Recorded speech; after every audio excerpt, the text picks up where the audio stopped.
amazing video. I'm sure you guys had fun watching that. That was, I don't think we'll be aliens like that, but we're going to look into the Bible tonight. I definitely want to thank all the campus ministers for having us up here. It is a great honor to be here with you. We are super encouraged to be with all of you. Definitely get to see some old friends, John and Kevin and Glenn. I don't think Glenn's going to be here because he's having a baby, but super excited to be here. You know, when I think of New York, New England, the campus ministries up here, I think of heroes. I think of people with faith, with a lot of fruit in their lives. And I look here tonight and I see the evidence of a lot of hard work and a lot of faith, a lot of prayers, and it's great to be here with you. You know, the theme is aliens. And I'm one of those Texans who really believes Texas is the greatest place in the world. Texas is the best place outside of heaven, hands down. It really is. I'm one of those crazy guys who believe that. And the theme of aliens, why are we suited for this? Why are we suited? Because we're pretty alien up here. You know, we went down to Manhattan and we were walking around and I had my camouflage hat on. And no one else had a camouflage hat. I had a big Carhartt jacket. You probably don't even know what that is. I live country. I live country. You only wear camouflage if you're hunting. That's a style down in Texas, baby. And, you know, some of you guys may have think we own horses. We don't own horses. I drove a car to the airport, not a horse. But the churches in Texas are doing really, really well. I think it's the healthiest time in my memory of the churches in Texas. You know, some good news around the state. The Dallas campus ministry is doing phenomenal. The Dallas church is doing really well, and they're nearing 100 disciples in their campus ministry. They'll probably, if they're not already there, they'll pass it really soon. You know, in San Antonio, just be honest with you, we had a rough spring. We had a rough spring. It was really tough. We had some people leave the Lord, and we only had 4 baptisms over the spring. But since May, we've had 10 baptisms, and we're off to one of the best semesters we've ever had. You know, our ministry's close to 70 right now. We've had some graduates, but we have about 70 people studying the Bible right now. And we just come off for a retreat. We actually had Kevin and Melissa down to do our retreat. They did a phenomenal job. We had people baptized there. We had 2 more baptized since then, and several more who will be baptized in the next week or 2. It's super exciting. The other thing that's going on in Texas is we're going to send out our first mission team in 11 years. And it's a great victory from the state. You know, as a state, it's very exciting. You know, as a state, they asked us to lead the mission team. We were super humbled but fired up to go. College Station is an amazing town. There's 200,000 people with 50,000 college students. It's fired up. I was at a game the other day, 87,000 at the game. Amazing. And the truth is, you look around that campus, and there's not a disciple on that campus. And we're taking the gospel there this summer. We're excited. So, if you want to go on a mission team, let's talk. You know? And I'll make sure to talk to the ministry leaders, but I'm going to invite you right now. Come on, let's talk this weekend. We still need people. If it's on your heart to go on a mission team, we promise we'll train you, we'll take care of you, but it's going to be a great time. You know, firstly, we have 2 little girls. This was shared earlier, and 1 on the way, and so that's exciting. My daughter Michaela is almost 4, and my daughter Molly is almost 2, and they're awesome. They fire me up. It's amazing to have little girls. With a big old boy like me, you know, having little girls, I have to learn to be gentle.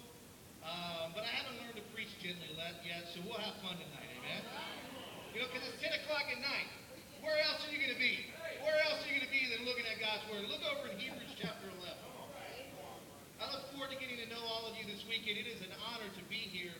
Let's jump into the text of the weekend, okay? It's already been read once, and then we heard it in the video there, the alien video. But let's read it again. Look with me. Turn to Hebrews chapter 11. Or open it there on your iPhone, whatever you have. In verse 13. It says, all these people were still living by faith when they died. They did not receive the things promised. They only saw them and welcomed them from a distance.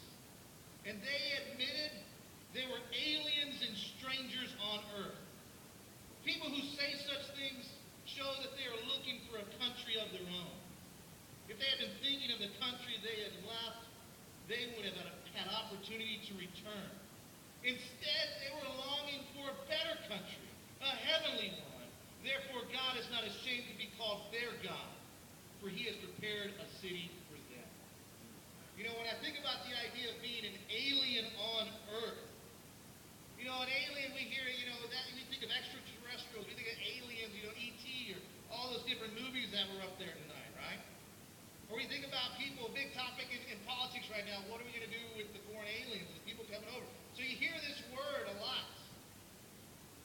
You know, but it says here that God has prepared a city for the aliens. And my question as we start off this weekend, will you be there? Only the aliens are going to be there. You see what that says? Only those who are different in this world will ever get to heaven. If you're not different, if you're like the world, you're not going to heaven. That's what the Word of God says. You know, do you live a life that makes you an alien on this world? And I need your help here for a second. I wanted to see here, you know, are you alien or human right here? Sam Cassell, right? Okay, look at this. Look at this picture here. Isn't that awesome? Alien or human, okay? Look at that one. You know, when I did this, one of my campus guys said, man, you got to use Sam Cassell. You got to talk about Sam Cassell. He looks like an alien. You know, this one. Is that a car or is that an alien? We don't know. Actually, that's Glenn Petruzzi's car right there. No, that's an alien right there. What about this guy right here? Alien or human? Look at that picture. Alien or human? Alien or human? I don't know. Keep looking at that picture. That's an awesome picture right there. You know, how about you though? That's a mirror right there. How about you? How about you? Are you an alien on earth? You know, we read about these aliens in this passage. You see that these aliens, they stood out. They stood proud. They admitted it. They stood proud and they stayed out. Are you like the faithful listed here? Do you stand out? You know, in my Christian life, you know, one of the hardest challenges for me is really this passage right here. This idea, I believe, is one of the biggest challenges we face as a church. Do we really stand out in this world? It is one of the biggest challenges we face as Christians. Are we really different? You know, I remember personally when I was a freshman in college, I was on a football team. And we had just gone through 2-a-days. We even had 3-a-day practices. It was a tough, hot summer in Houston, Texas. I went to a historically black college called Texas Southern. It's in the SWAC conference. All right? And so I understand about standing out right there. You know, it was an interesting time. I definitely stood out on that campus. Me and the other 6 of the 6,000 that were there. It was very few white folks. And so one day, and I was a disciple, I was leading the Bible talk, discipling people. And one day we decided, the guys on the team decided to go out, and we're going to watch a football game or a volleyball game at one of the nearby colleges, and then we're going to go out to dinner. And I'm like, great. This is going to be a great opportunity to get out of our past, to go get to know these guys and be their friends. I had hopes to share my faith with them. Right? And then we go to the volleyball game, we head to the restaurant. And we're going to this one restaurant, and immediately across the highway is another restaurant called Hooters. I don't know if you guys have those restaurants up here. And as soon as the guys saw it, they started screaming like animals, Hooters! These worldly guys. And the plans changed immediately. You know, we were heading to one restaurant, and we went to a restaurant that no Christian should ever go to because Jesus would never step foot in there. I had a choice to make. I could have stood up. I could have been different. I could have spoken according to my convictions that, no, I'll never go there. But I kept my mouth shut, and I compromised. I wasn't an alien. I didn't stand out. No, in fact, I blended in. I looked just like any other guy in that place.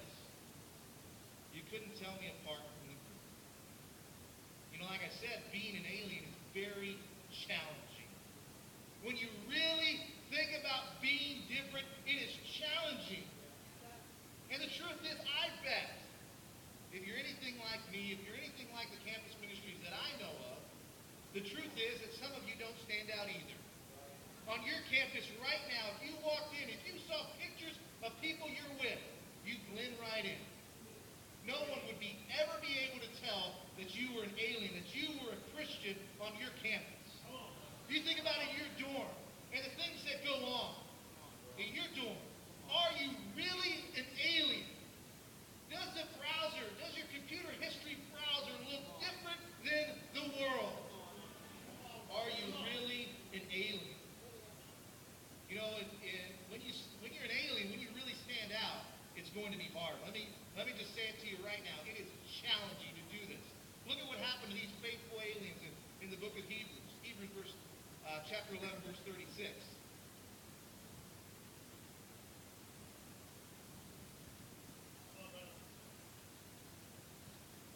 It says, some faced jeers and flogging, while still others were chained and put in prison. They were stoned. They were sawed in two. They were put to death with the sword. They went about in sheepskins and goatskins, destitute, persecuted, and mistreated. The world was not worthy of them. They wandered in deserts and mountains and in caves and holes in the ground. You look at this. These faithful aliens. Did they step back? Did they back up? Did they get on their back foot? Did they stop standing out when death was facing them? Did they back up? No, they stood out to their death. These faithful few stood out no matter what the consequence was. How about you? Are you an alien? Do you want to be an alien? You know, my hope is that this weekend we can really learn what does this really mean. Because it truly is challenging. It truly is challenging. You know, tonight, the title of our lesson, that was just the intro of the retreat, amen? Now I'm going to really get into my lesson, all right? You know, tonight we have the title, Alien Planet. You know, and these aliens, it says they stood out where they were aliens on Earth. And the truth is, you may think, well, no, Mars is an alien planet. Venus, that's an alien planet. No, Earth is an alien planet. Earth has become an alien planet for God's people since the fall of man. It wasn't supposed to be that way. That's a whole other Bible story you can look at. But it wasn't supposed to be that way. But because of sin, it became an alien planet. And I got a clip here for you guys from a safety debriefing from Pandora, or from Avatar about Pandora. Ladies and gentlemen, welcome to Pandora. Now listen up.